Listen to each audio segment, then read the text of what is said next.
content pong ito is about po sa life story ko in real life.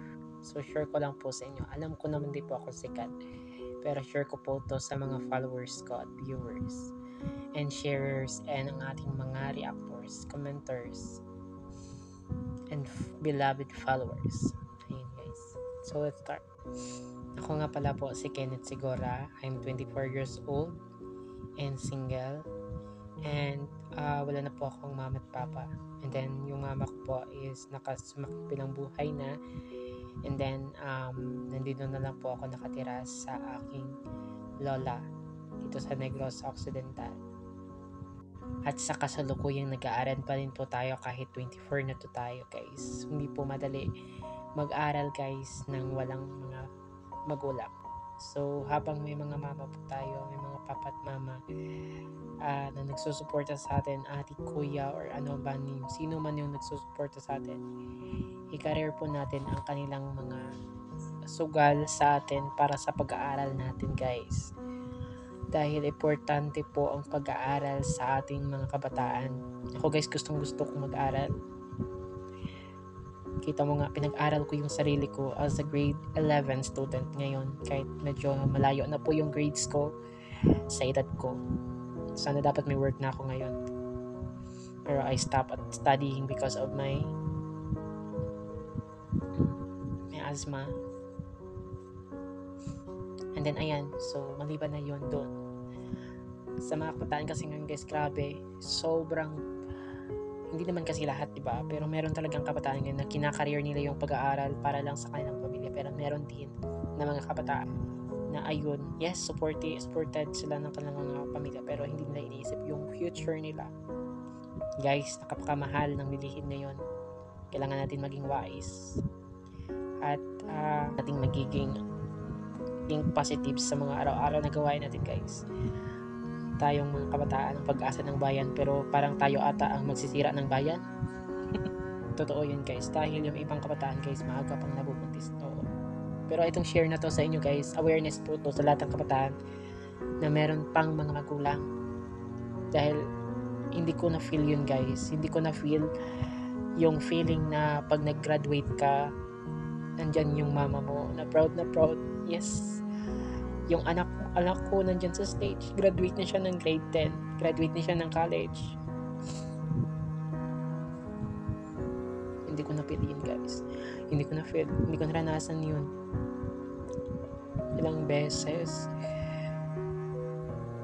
program, hindi na nga ako umaattend ng program dahil masasaktan ako guys, dahil nakikita ko yung iba na appreciated sila ng kanilang mga mama at papa, pero ako guys maski isa wala. I graduate grade 10 in 2024 and I receive a reward, a diploma on myself. And then buti na lang guys, nandyan yung mami ko, yung best friends ko. May edad na din siya guys, dahil sa ALS guys, hindi po binabasa sa edad yung pag-aaral. Kaya nga dyan ako nag-aral guys. Buti nga nandyan si mami at si daddy, yung asawa niya. Sila yung sumama sa akin sa graduation. Sa march ako sa taas, sa stage, para tanggapin yung diploma ko na nakagraduate ako ng grade 10. Tapos nun guys, natapos din yung graduation, natapos yung marcha, and then nag-declare na mag-say thank you to the family na nag-support sa'yo sa pag-aaral mo. Hindi naman sasabihin ko magsusupport, wala naman, diba?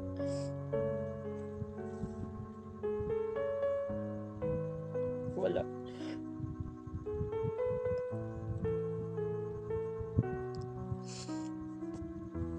Ang sakit guys, dahil nagdrama na ako.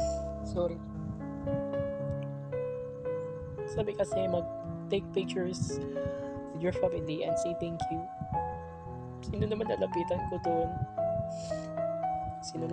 doon? Sasabihan ko ng thank you. Wala akong kasama sa graduation ko.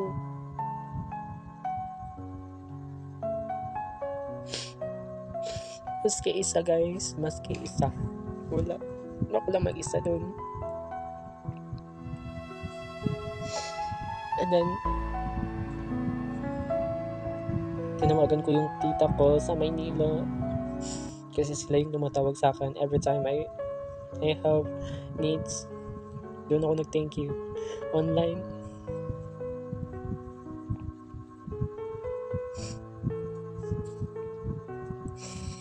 Tapos nung nag-march na kami papunta sa chair namin para mag-start yung program ng graduation, wala akong kasama. Tapos yung iba guys, sabi nila yung tita nila or papa nila, kapatid nila, pero ako guys, mag-isa lang ako doon.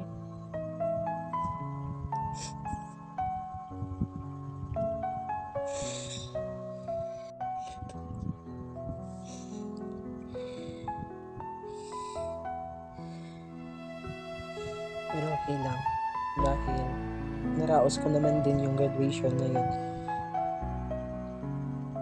Kaya sa mga kabataan na kompleto yung family, mahalin nyo yung mama nyo guys.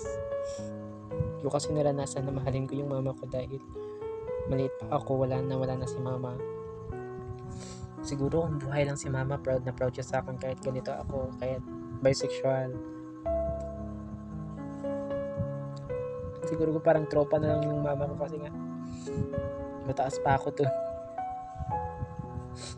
Kaya tawa na lang natin guys. At least naraos ko. At ayan guys ha, mahalin nyo yung mama at papa nyo. Actually, nawala na din yung galit ko sa papa ko. Noon lang yun dahil hindi ko naintindihan. So ngayon naintindihan ko na.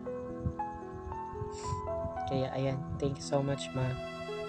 And sa'yo pa, thank you so much din po dahil pinanganak niyo ako. Naranasan ko yung hirap sa mundo na mapag-isa.